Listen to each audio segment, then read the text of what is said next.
Hello, welcome to Oxford Heirlooms. In this video, we're going to be sewing French seams along the sides of the garments. Now, once again, we've only got 1/4 inch seam allowances, so we need to sew some very, very tiny French seams. Now, preliminarily, I have pinned my wrong sides together so that I can do the first pass of the French seam. And I'm going to sew this initial seam at about 1/16 of an inch away from the edge of the fabric. Let me see if I can zoom in a little bit. There we go. Okay, so I'm going to sew just about like at 1/16 of an inch away from the edge of the fabric. I won't go too fast because I want to maintain control over my seam allowance. Stop and take my pins out as I come to them. Now, as you can see on this fabric, it's been handled just a little bit. So I've got some fuzzies that I'm going to have to trim before I go to the ironing board and press my seam to one side.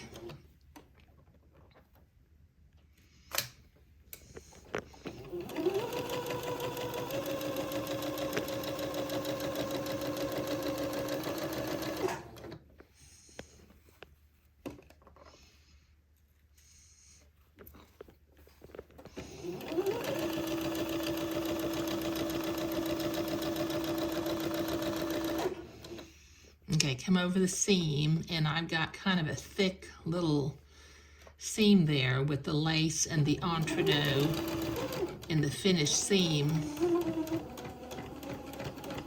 of the garment. But just come right over to the edge of the sleeve, maintaining that 1/16 of an inch, and go backward and forward just a little bit, just to tack it.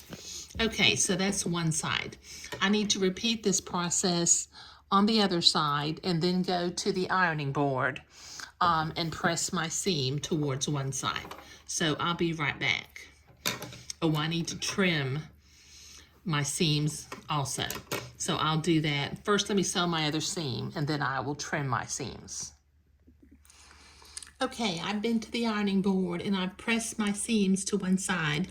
I've already done the second pass of the French seam on one side, but let me do this other side also. I'm going to be sewing at about 1/8 of an inch, a little bit less than 3/16, so that my seam will end up being right at 1/4 of an inch. So I need to have small seams. Just fold it right there on that seam line.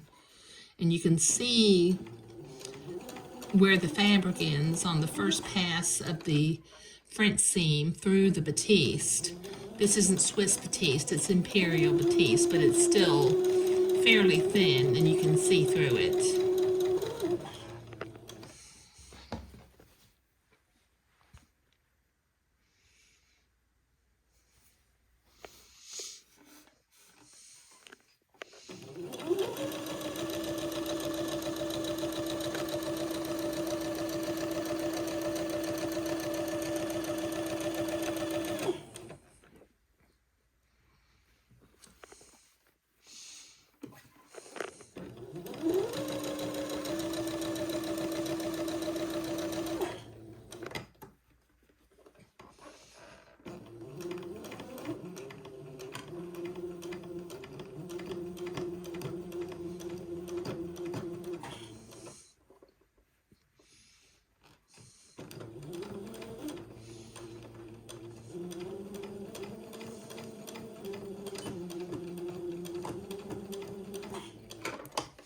There.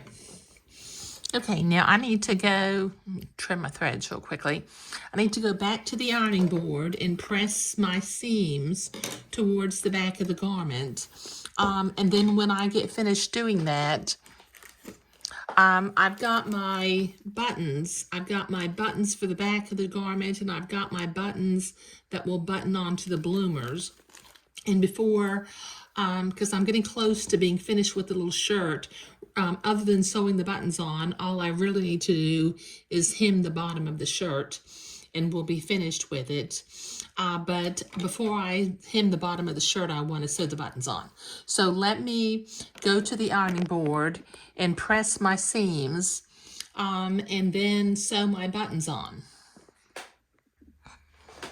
Okay, so I have those seams pressed towards the back of the garment, and what I also did while I was off camera is I sewed my buttons for my button-on bloomers onto the body of the shirt. The bloomers will have elastic in the back, so there won't be any buttons in the back. I've also sewn the buttons on the back of the shirt, and as you can see, the collar, well, it just almost lines up, not quite exactly, but it's pretty good. Okay, so in the next video, we will hem the little shirt, and then we will move on to marking the pattern pieces for the bloomers and sewing the bloomers. But in this video, we were creating the tiny French seams along the sides of the garments and sewing the buttons into place. Thank you.